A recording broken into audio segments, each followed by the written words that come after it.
It's 10 o'clock. I actually think we're about 10 seconds late, but I think our one viewer will forgive us, right? Absolutely. We'll have a literally a letter will flood in to complain if about us being 10 seconds late. Good Yeah, yeah. morning, everybody. Welcome to the Tuesday Chew. It is Tuesday morning, and therefore it's Tuesday. It's time to give you something to chew over. And to that point, Roy and I have been talking, and we decided that philosophically, the way we'd like to approach this to make this some really interesting viewing for you is to talk to each other as though the cameras aren't rolling, as though we're not on a live stream. So actually, if we say anything that is inappropriate, unacceptable, or in any way offensive, the views are entirely our own. And yes, you should judge us, and I apologise in advance for that. But I don't really, because actually this is about making something really useful. And sometimes good content is a little bit provocative. So if we do say something a little bit provocative and makes you think, well, I guess our job here is done, right? Is that fair? That sounds fabulous. Yeah, yeah. So we're not live. We're sitting there just having a chat, Absolutely. like mates would, Yeah. and we're going to cross some lines. And today's line we're going to cross is, why are my people so damned whiny? It's probably never happened to you because you're really on it, Matthew. But having members of staff that are whiny, it's happened to me. I expect better at you. Yeah, I mean, over the years, I've probably been my own worst enemy many times. And that probably speaks to the first question that I usually ask when I get somebody, quite often very senior business people, asking me this question. Why is it they're so whiny? Why is it I can't get good stuff out of Gen Z? And I had that question yesterday from somebody. I had somebody really smart as well. Just help us out for us older people. Gen Z. What's Yeah, absolutely. Well, Generation Z. It's basically these digital natives. Young people today. What it's like. Sorry, I'm probably aping you a little bit, but the question I always ask is. I sound nothing like that. No, you're absolutely right. You don't. I can't do a Stoke accent without it being a hate crime. So sorry about that. Just get on with it. I know. So I did say we were going to talk like there was no cameras rolling. Yeah. The question I always ask, and quite seriously, is, well, did you hire them like that, or did they become like that on your watch? And that's a seriously tough question. And it's one I asked from. To be fair, it's one I asked of myself, because actually, the horrible conclusion I came to was actually I was part of the problem. In fact, to some degree, I was probably the whole problem in some cases, because people don't show up to work to do a bad job. They don't show up to work to feel like victims. They don't show up to work to actually do less than anything other than good and meaningful work. But for some reason, they're not doing good and meaningful work, or they're not feeling fulfilled, or they're not feeling empowered. And actually, the biggest problem for most managers is actually the thing they see in the mirror every morning. Fair?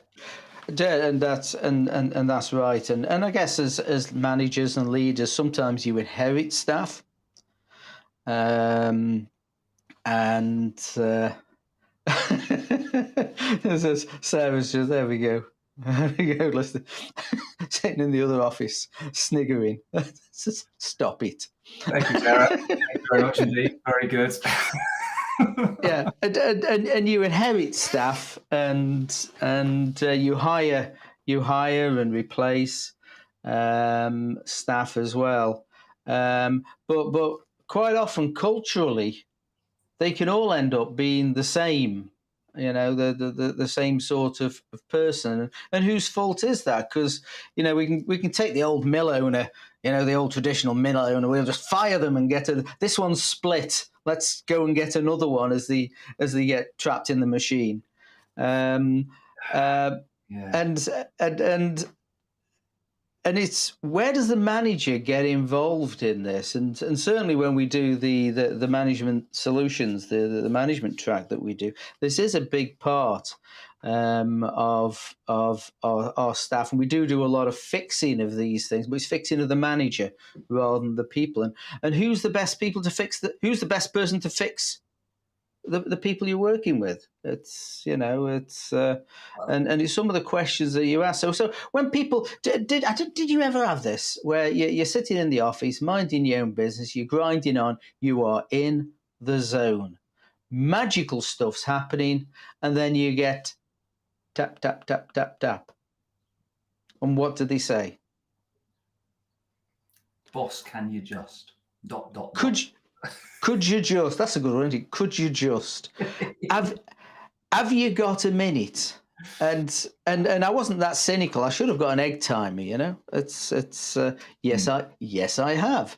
There it is. You can't do that nowadays. Otherwise, somebody will go off on stress or something. I don't know. Yeah, I mean, Um, I think there's a couple of things you just said there. I mean, the first one is like I love the mill owner analogy, and that speaks to a hangover from like this kind of industrial revolution approach to treating people as resource. And I actually hate the phrase human resources for that, because it's like treating people as basically just another piece of machinery that helps on the production line, and that is not how to get the best out of people. People don't like being a cog in the machine; they like being the whole machine. And that's that's what actually gets empowerment out of people and gets the best out of them, is where they feel they have agency, control, empowerment, that they've got a little bit of respect from the people around them, that their status is respected in some to the right degree. They actually feel like they have some accountability for their actions, and good people always actually welcome accountability because it's an opportunity to actually celebrate success. So it very often, as you rightly say, it does come back to a management issue, and it starts philosophically with that thing of like the mill owner thinking, I just want more drones, I just want more, elements within my machine, or weak managers who actually just recruit in their own image because cloning hasn't been invented, so they're just going to get kind of slightly diluted versions of themselves and then put them on the payroll, and then wonder why they don't all do exactly what they do, because their version of what's obvious and common sense ain't exactly the same as everybody else's. yeah. Have you ever heard? I just want to hire some more versions of me, some mini me's. So I've got a question to ask. It's just occurred to me. I Cool. mean, when I first started in my working life, it was personnel, and somewhere along the line, it changed to human resources. And Hmm. I don't know when that happened, but or why it happened. But I mean, from what you've said, it sounds to me a step backwards from personnel dealing with people to human resources. And I've got to say, all human resources people just press mute at the moment. We always used to call it human remains. Ooh. Yeah, Yeah. I've got to say, I mean, I know a lot of really good people who work in the human resources space, and they're equally frustrated by the terminology, because actually, it should be about people and development. It should be about, and for me, if you've ever, and I know you've run businesses, I've run businesses, substantial big businesses, a good HR person, a good, people and development director, or whatever you want to call them, I should love be. that. I prefer that actually. Yeah, that's the way it is in my head. That's what it should be. It's Mm, people development. It's about, mm. people are your biggest asset. They're also the biggest pain in the ass as well if you get it wrong. But they're also that person, whoever's in charge of that, ought to be like, in the mafia. Have you ever seen Godfather? Yes. The right hand person of the Don, is the consigliere. It's the one who knows where all the bodies are buried, probably because they buried them, but actually, or at least arranged for them to be buried. But they're the ones who know how it all ticks, how everything bolts together. That person should be your HR person, or whatever you want to call them, should be the consigliere of the boss. For me, it's like people should be at the heart of everything you do. Yeah, and and then what happens is we want to make people the heart, and we see it on mission. We see it on mission statements stuck on the wall and ignored. People are the heart of our business, and then you look around and nobody behaves like that's really the case. Well, they do occasionally. I guess that's unfair. And and uh, and I've forgotten the point I was about to make. Actually, just say something while I've sort of Well, ghosted myself. I'm going to go with the moment that you just had there, which is when you said, the sign on the wall is like the thing which is supposed to be the values and the mission of the business, or the vision of the business, and it's like nobody can quote it, nobody can read it, nobody can see it, because nobody lives it.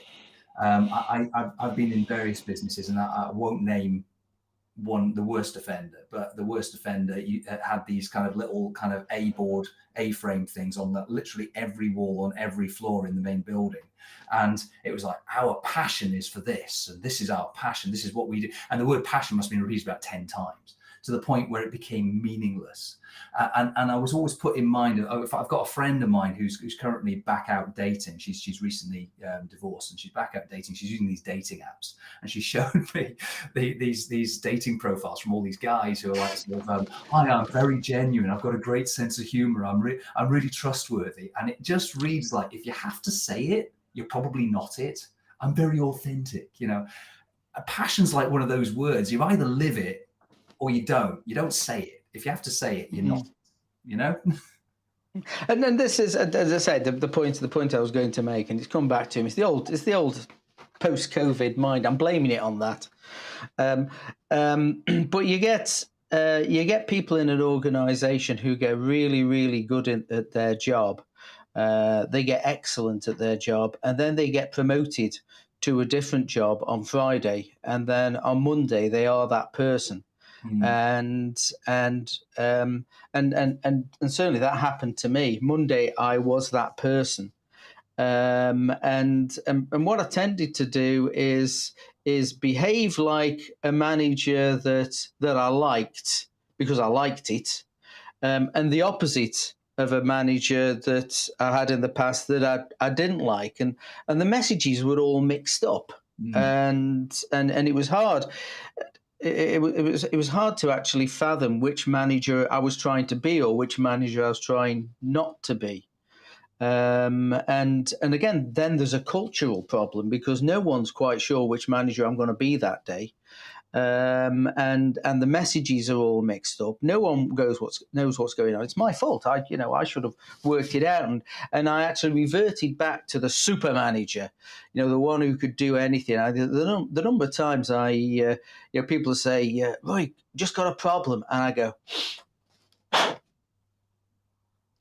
"Let me show you." The old bloke can still do it. There you go. Yeah. And you see how I stopped myself saying it. You suddenly remember the cameras were in fact rolling, and you stopped yourself saying something very rude there. Yeah, the old bastard can still do it. The old bastard can still do it. Whatever it was. Yeah. Yes. And so I reverted to super manager. So and actually, I felt needed and I felt wanted when people went, "Have you got a minute?" But what it meant is I ended up doing people's jobs for them and not my own job, and made me a bloody awful manager. Well, can I ask you a difficult question? Yes. You felt needed, you felt wanted. So was that about getting things done, or was that about massaging your own ego? Yes. We've all been there. We've all done it, and fair play for actually recognizing it. We've all been it. We've all been that person. I think the key thing for me, and it's a phrase that will always stick in my head, is when I realized for the first time, management is not about doing things; it's about getting things done.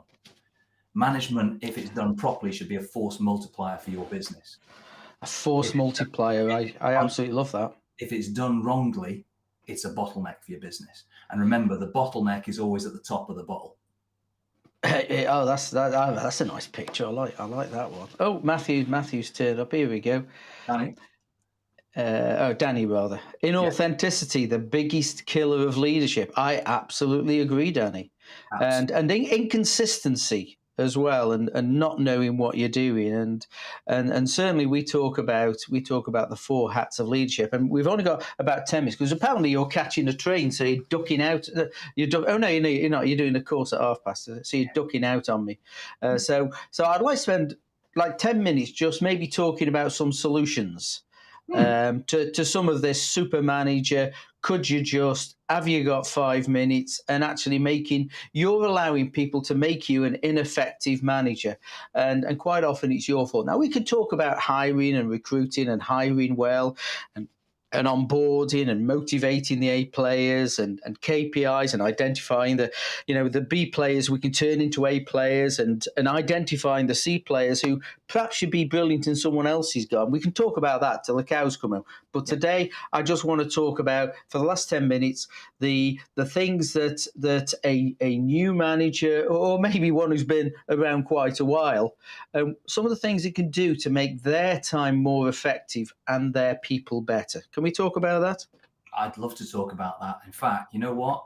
I'm going to give you one thing. If I could go back in time and just whisper one thing in the ear of my younger idiot self, when I first started out, when I first had that tap on the shoulder and the great news, congratulations, we fired your idiot boss. Now you are the idiot boss.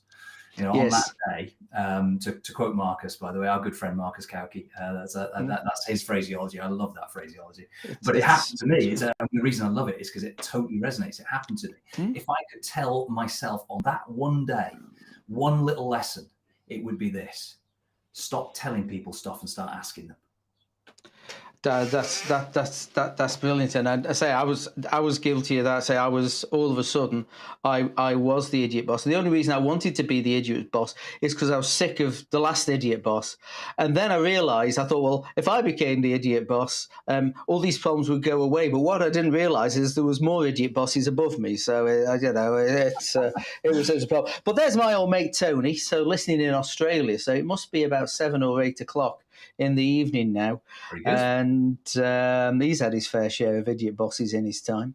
F equals ma, force equals mass times acceleration. I'm not quite sure what he means by that, but It's because I said that management should be a force multiplier. Well, there you go. So what we need is heavier managers, and I can fit that one. I should have gone on that diet. Damn. Yeah. I should have gone on that diet. Tony's going to come back with something more on this. I'm absolutely sure. So what can we do? What can we do to be a force multiplier? You mentioned asking questions. How does that look? You're sitting there. You're busy working. You're tapping away. You're what do they call it? Shaking and moving. Is that the phrase they use? Shaking and I'm going to moving. say that you're in the state of flow. You're doing great work. You're losing a sense of all time passing because you're totally focused on what you're doing. Which, by the way, if somebody breaks your state of flow, it takes on average a human being 23 minutes and 10 seconds to get back into a state of flow. So it's a massive interruption to your day, but it's also an interruption to your productivity when this shit happens. Just saying. Tap tap tap tap tap. Matthew, have you got a minute? I've got a problem. For you, I've always got a minute. Come on in. What's going on?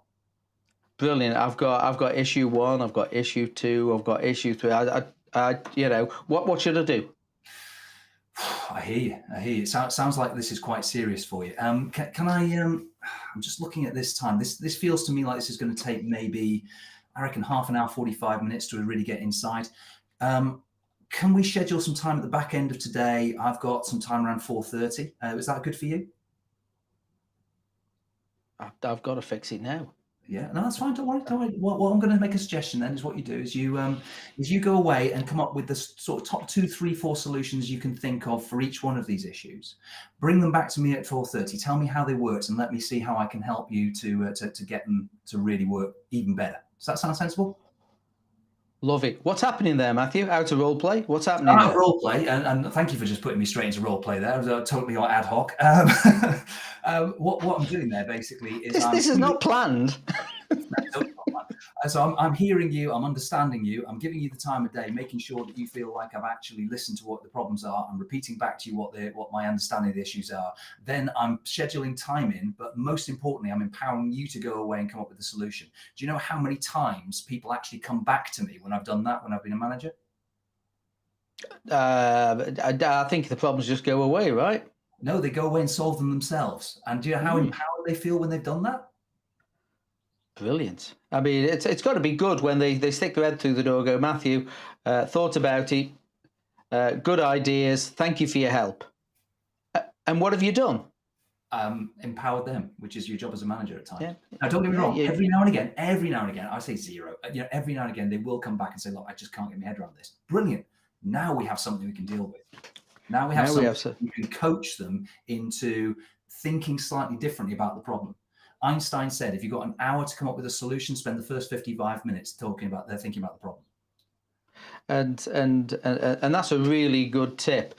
As a manager, I mean, one of the phrases that we use in Sandler, and I think it's really important, probably relevant to bring it in now, is learned helplessness. And when we teach them as a manager, they don't have to think for themselves. It slows everything down. It slows down my productivity. It slows down their productivity, and I think we should be able, as a minimum, at the end of this, to recognise when learned helplessness is happening, when they're knocking on the door. Could you just? Have you got a minute? And they don't turn up with anything to actually share with you. They just have a problem, and they just turn up saying, "Can you help me?" And instead of the culture, and I think what you're talking about here is a culture, Mm. the way we do stuff around here. And the culture is, if you're going to come to me with a problem, that's absolutely fine. And maybe my years of experience can help you. But actually come to me with some solutions that we can discuss and work out. So you're actually contributing to the conversation. I know the old super manager thing, rip the shirt open, big S, super manager, fixing it. They learn nothing. And it doesn't really take the business a step further forward. Yeah, no, it's absolutely, and you know, I think yeah, that culture of solution focus, openness, candor. People have got to feel like they trust you as a manager in order to do that. That means, to the point that Danny so eloquently made earlier on, authenticity is everything. That means you've got to be consistent. They've got to know what to expect from you. No Jekyll and Hyde. You know, they know who's going to show up, and all you're ever going to do is challenge the solutions and in the quest for the best outcome, not not be belittle them or oh, well, that's a stupid idea. Why did you come up with that? You never even imply that through your tonality or anything else. It's Yeah. all about we're working together to co-architect the best solution, and the stuff you come up with, Mr. or Miss Employee, is undoubtedly going to be better than the stuff that I come up with on my own, because it's stuff that you're working on because you're at the coalface. So I'm respectful of your Yeah. ideas. And again, it's a commitment to solution as well. If they create a solution that maybe we can work on, or just look at and say, actually, that is a terrific solution. There's nothing we can even add to that. The level of commitment to following through with that solution and being able to use that solution in the future is massive, and the people are visibly growing. Mm. And our job as leaders is to give our staff guide rails at which they can work. And we talk about the three P's in Sandler, which is permission to do stuff, potency to do it, and protection within the guide rails. And that's one way to make them grow. And if we just super manager, those guide rails are really, really small, and these people cannot grow. And I always saw my job as a manager is to replace me for when I move to the next job. Yeah.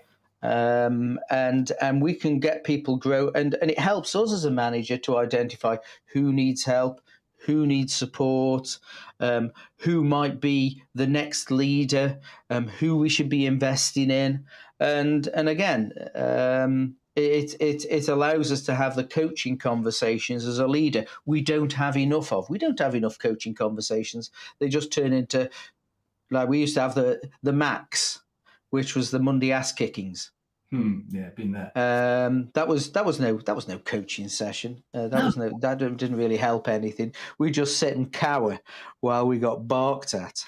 And when the manager or the senior person is instilling that level of fear in the pack dogs that are now working for him or her, and they're sitting there, cowering away like that. I mean, does that instill an atmosphere of openness, and where they're happy to actually discuss and debate things that are challenging, or do they tend to start getting into self-justification, excuse making, and start hiding things from the manager? I mean, I don't know, which one do you think is going to happen there? It was miserable. It was miserable. You get the max, and you spend all weekend worrying if you was going to be in the spotlight, and it destroyed the weekend. And the turnover of staff, good staff, was horrendous. Yeah, and who are the only people who actually survive or stick it out in a situation like that? Usually the C players. Mm. The A players can go and find a job anywhere. And so it's never good for a company. And No. a manager, it's to build up the great people. And as you mentioned earlier, it's an amplifier for the business. A good manager is an amplifier for the business. He's not meant to be corralling people, or she. They're meant to be an amplifier. And I think there's some skills missing there. We can talk about this forever. It is actually 25 past. We have to stop. Let's find a subject for next week. Oh, we've got a message here. People have a oh, here we go.